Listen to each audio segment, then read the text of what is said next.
Good morning, welcome back. Thank you for being here. I thought I would take you along in my day today and show you how I instill these practices and tools into my everyday life to regulate my nervous system and how I've really been able to come down from this hyper vigilant state, these states of extreme anxiety into this regulated state that I now live in, these grounding practices that I do daily. And they don't need to be this hour-long ritual that you do every morning. I just instill them into little pockets of my day. And it also allows me to come back to them through the day. So I have these little pockets and little practices that I do that just re-regulate my nervous system throughout the day, bring me down from any fight or flight responses that I might be experiencing, and I would love to share them. They can be as complex or as simple as you want, and I really am all about the simplicity and practical ways of living with them, of installing them, of using them, rather than them being this this extra to-do list that you are ticking off in your day. So as you saw, every morning I begin my day with a morning practice. And it's evolved over the years, but there is a thread through it all. And the main purpose of it is to begin your day with presence and awareness, whether that's a 10-minute meditation, whether that's sitting outside with your cup of coffee for the morning and not being on your phone and just listening to the birds, listening to the wind, and just being there. And the main thing, the really, really important point, is to not be on your phone. So I always have the do not disturb on my phone until 10 o'clock. So it comes on at 9 o'clock the previous night and it's on till 10 o'clock. Because it gives me that time to ground without beginning the day checking your emails, checking your texts, checking your to-do list, seeing your notifications from the night before. And you don't need to see that in the morning. Straight away, that is sparking your fight or flight response.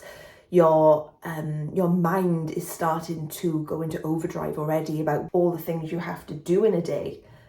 And it takes you out of that moment. You are suddenly in the future. You are anxiously thinking about the to-do list for the day. So the first thing I do is journal and have my water and my cup of coffee in silence. Outside usually. It's summer in the UK at the moment, so I'm doing it outside, but in the winter, it's not outside. And then I'll do my meditation, which can be 10 minutes, it can be 5 minutes. I shared my meditation practice in the previous video. I will link it somewhere. And it really sets your day up because you are in your body, you are present, you are here, you are not going into a whirlwind of what you have to do in the day. And beginning your day in this way, however you choose to do it, however you choose to design your morning practice, there really is no cookie cutter method of designing it. You can, as I said, you could go for a walk outside for 10 minutes, get your feet on the ground. You could go for a walk up the mountain. You could sit with your dog and have your cup of tea. But as long as you are present and there, and every time your mind starts to wander off into the past, you're thinking about yesterday or the future, just bringing yourself back to that moment, using your senses to anchor you in that moment. What can you taste? What can you smell? What can you see? What can you hear? What can you feel? And really using those senses to capture the moment and anchor you in it. And starting your day in this way gives you a baseline in order to feed that into the rest of your day. You'll usually find that you are more grounded, more aware, more present throughout your day if you begin your day in this state. Whereas if you begin it in this chasing, anxious, apprehensive manner, you usually find that that feeling, that state, is quite hard to get out of. You're then reflecting that into your day and mirroring it through all of your acts and whatever you're doing in the day. And it really does change the way you live and the way you exist for that.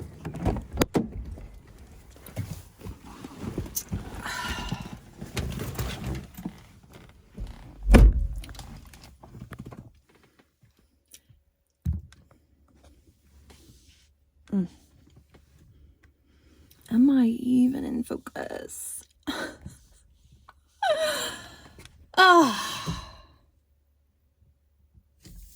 One thing that I make sure to incorporate in my day is expanders. Surrounding yourself with people that just mirror back to you what you might not see, that hold space for you when you are feeling unsteady, who allow you to expand your vision out of the short-sightedness that you might be experiencing.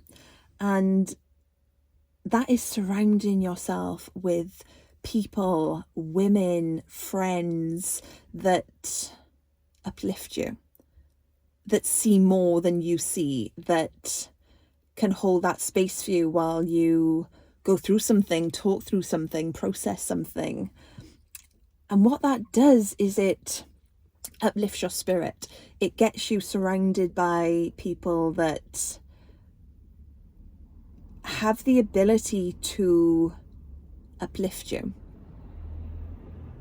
And by surrounding yourself with expanders, they are expanding your capacity to be in that moment, expanding your capacity to bring yourself out of what you might experience at that time. So whether that is calling a friend, calling your mum, being around your partner, being around friends, going to a group event, anything that includes getting out of your own space and surrounding yourself with someone, groups of people, friends, acquaintances, work colleagues that have the ability to uplift you.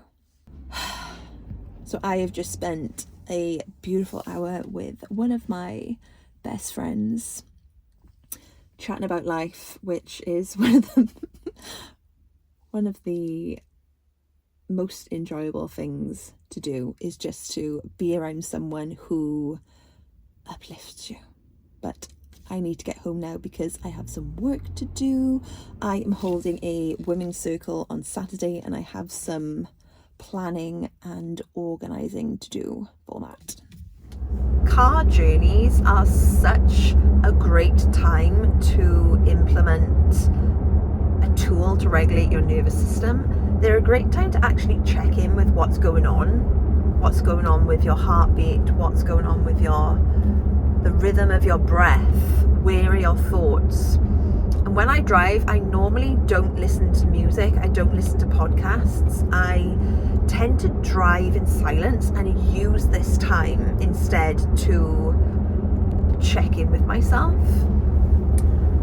And a great tool that I like to practice when I'm driving is voice activation, which is where you use your voice, you use your breath, you use the tones of your own voice and vocal cords to regulate your nervous system.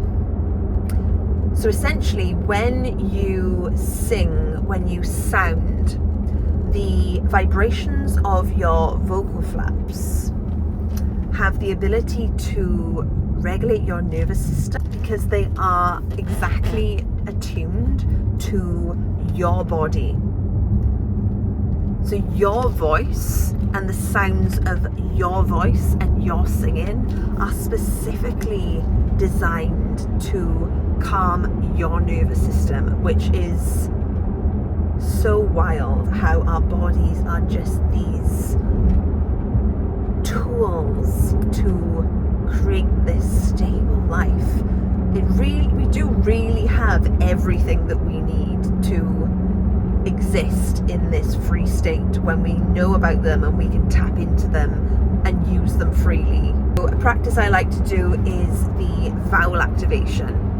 It's where you breathe in deeply, and on each exhale you say the letters of the vowels individually on each separate exhale. So you will breathe in deeply, and on the first exhale you will sound the letter A for the full extension of your breath, as long as you can breathe out. Then you will breathe in and move to the next letter, and you will move through the vowels A, E, I, O, U.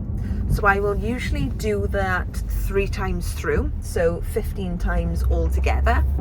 So if you see me driving along and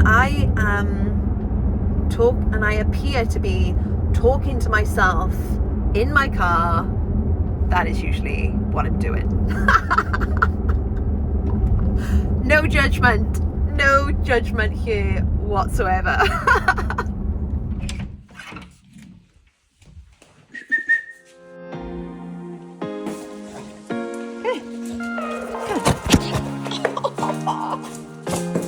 Oh my God.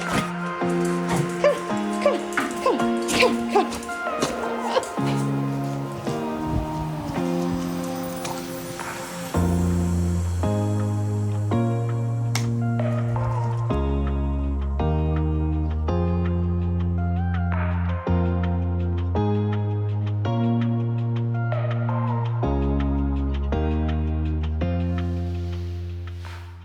I've just come into the gym because it was so bright outside I couldn't see the laptop, and I wanted to just explain a little bit about the rewilding women's circles that I hold every month. And it really came about after I travelled to Ibiza on an energy healing holiday and felt really compelled to share this work, these body-based practices for women to come back to their bodies and expand their ability to live freely in their body instead of in their head.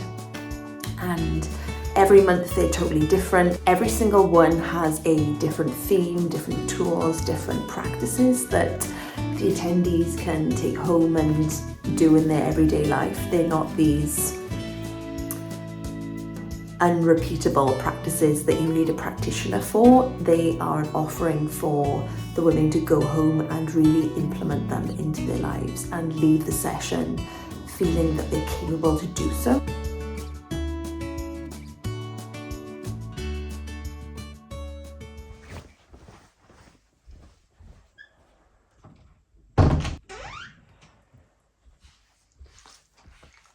Okay, I have written as much as I can on the Rewilding Circle, and now I am going to move my body, which has been an anchor in my day, I would say, coming from someone who is or has been such a fitness and exercise addict with the need to work out to change my body.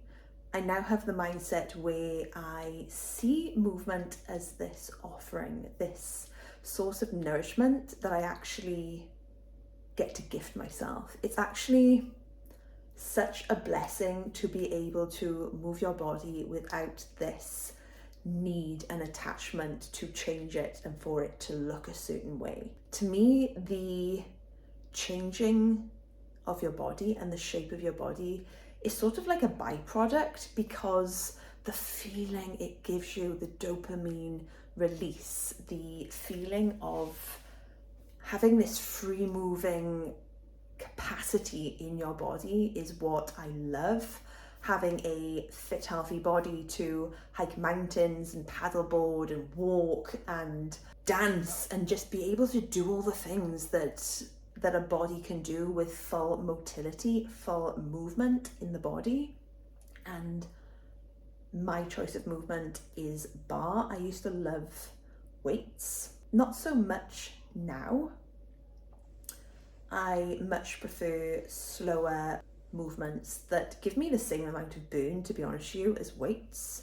But just embodying that slower way of life I get, and the slower movement that actually freaking burn so bad. Bar, if you haven't tried bar, let me tell you, it is a burner. Don't be disheartened or put off by those tiny weights, because when you're holding them up for such long periods of time, it really burns. And ending my day outside has been my favourite thing to do lately, especially as it's summer now here in the UK. I live in a valley, so we're surrounded by these really beautiful green mountains, and we love to go up and watch the sunset with the dog, and it's a beautiful way to capture the end of your day outside and just ground yourself in all those beautiful negative ions that nature gives us. Really using this time to slow down, to let the day wash away and get ready for a good night's sleep. Thank you for watching. I appreciate you so much. I'll see you in a video soon.